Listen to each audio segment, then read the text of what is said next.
Ini menjadi kabar duka untuk semuanya. Mungkin Anda juga bisa bantu jelaskan kepada publik, prosesi pemakaman seorang paus itu seperti apa? Dan ketika Paus Fransiskus meminta agar pemakamannya dilakukan secara sederhana, apa yang membedakan dengan prosesi seperti biasa? Yang pertama pasti semua pihak, semua orang pemuka agama maupun umat dan masyarakat pasti merasa kehilangan dengan kepergian Paus, tapi merasakan bahwa beliau meninggalkan kita kembali ke rumah Bapa dalam situasi pasca kebangkitan.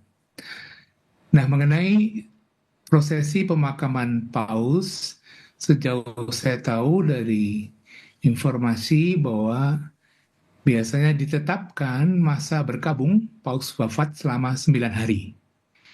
Di antara itu, Paus akan dimakamkan 3 atau 4 hari kemudian. Secara unik, khas, ini baru kali pertama terjadi oleh Paus di zaman modern. Biasanya Paus yang meninggal akan dimakamkan di bawah atau di gua-gua dalam Basilika Santo Petrus. Sama seperti Paus Santo Yohanes Paulus II, Paus Benediktus ke-16 dan sebagainya. Namun, beliau pernah mengutarakan secara publik bahwa beliau ingin dimakamkan di Basilika Maria Maggiore. Kita bertanya, mengapa beliau ingin dimakamkan di sana? Seperti yang beliau katakan sendiri, bahwa beliau ingin dimakamkan dekat dengan ikon Bunda Maria kesayangannya, Bunda Maria idolanya, yaitu ikon Madonna yang ada di Basilika Maria Maggiore. Setelah pemakaman, setelah masa berkabung selesai, tentu dilanjutkan oleh konklav pemilihan paus yang akan dihadiri oleh para kardinal elektor, karena tidak semua kardinal punya hak memilih dan dipilih. Pemakaman yang sederhana yang dimaksudkan paus tentu kita belum tahu persisnya karena beliau sudah mangkat. Tetapi saya duga seperti kebiasaan protokoler selama masa beliau beliau banyak memangkas seremoni-seremoni yang dirasa beliau tidak perlu.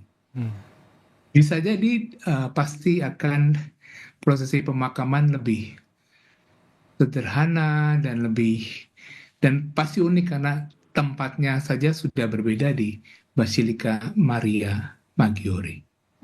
Dan Romo, selama 9 hari masa berkabung itu, semua umat Katolik, semua masyarakat yang mau mengucapkan perpisahan terakhir kepada Paus Fransiskus itu bisa atau seperti apa sebenarnya? Di Indonesia, ini konferensi Wali Gereja Indonesia dan Kedutaan Besar Vatikan sudah merencanakan besok Kamis sore tanggal 24 April di Gereja Katedral akan diadakan misa untuk menghormati beliau. Dan itu akan terbuka untuk umum. Dan secara khusus di Kusupan Agung Jakarta, nanti akan dibuat himbauan dan ajakan supaya di setiap paroki-paroki dan gereja diadakan juga misa khusus untuk mendoakan beliau. Begitu. Untuk yang hari Kamis sore ini pukul berapa, Romo? Dan berapa orang atau berapa kapasitas yang bisa ditampung nantinya? Untuk Kamis sore rencananya di Gereja Katedral pukul 6 sore. Akan Pernikahan tentu akan dipimpin oleh Nuncio, oleh Bapak Kardinal, oleh Ketua KWI, Monsinyur Antonius Punyamin, dan tentu para uskup yang hadir, para imam, para suster, umat seluruhnya terbuka untuk hadir. Kalau melihat kapasitas gereja katedral saat ini, kurang lebih bisa menampung hingga 2.000 orang kurang lebih. Kita ingat betul juga seperti apa meriahnya kecintaan yang mau ditunjukkan umat Katolik ketika Paus Fransiskus September ke sini. Ini juga sangat mungkin yang mau ikut beribadah misa pada hari Kamis sore banyak sekali. Itu apakah ada tahapan harus registrasi dulu atau seperti apa sebenarnya, Romo? Tentu banyak sekali umat Katolik maupun umat yang beragama lain, juga pemuka-pemuka agama lain di Indonesia sangat terkesan secara pribadi dengan beliau. Pasti punya pengalaman indah selama kunjungan beliau di negara Indonesia yang tercinta ini. Kami akan menyampaikan informasi teknis detail mungkin beberapa hari lagi untuk secara persis memberikan undangan kepada seluruh umat yang akan hadir. Baik itu para uskup, imam maupun tamu undangan.